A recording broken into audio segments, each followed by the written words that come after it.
हवा चीख रही है, पेड़ कांप रहे हैं, एक शक्तिशाली बल जमीन पर चल रहा है, विनाश का निशान छोड़ रहा है।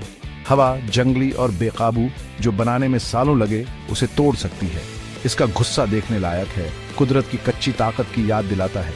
हम देखते हैं नम्रता से जैसे यह हमारे आसपास की दुनिया को बदल देता है। हवा को हमारी बनाई हुई चीजों की परवाह नहीं है, यह उन्हें एक तरफ फेंक देता है जैसे एक बच्चा अपने खिलौनों से ऊब गया हो।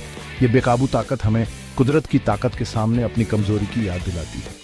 फिर भी जब हम इसके विनाशकारी नृत्य को देखते हैं तो हम खुद को इसकी बेकाबू आत्मा की ओर खींचे हुए पाते हैं। जिंदगी हवा की तरह अनिश्चित होती है। यह हमारे रास्ते में चुनौतियां फेंकती है, हमारे इरादे को परखती है। मुसीबतों के ये तूफान कई रूपों में आते हैं।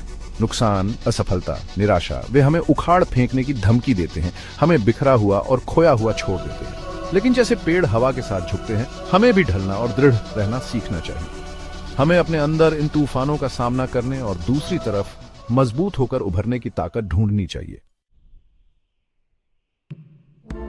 कमजोर जिंदगी के तूफानों में बह जाते हैं, वे दबाव में टूट जाते हैं, ताकत का सामना करने में असमर्थ।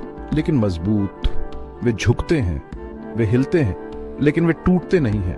वे मजबूती से पकड़े रहते हैं, उनकी जड़ें जमीन में गहरी होती जाती हैं। ये वो लोग हैं जो समझते हैं कि विपत्ति अंत नहीं है बल्कि बढ़ने का मौका है।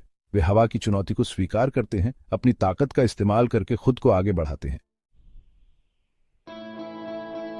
अपने तूफानों का सामना करो, डर के मारे छिपो मत। अपने अंदर ताकत खोजो, वो अटूट भावना जो टूटने से इनकार करती है।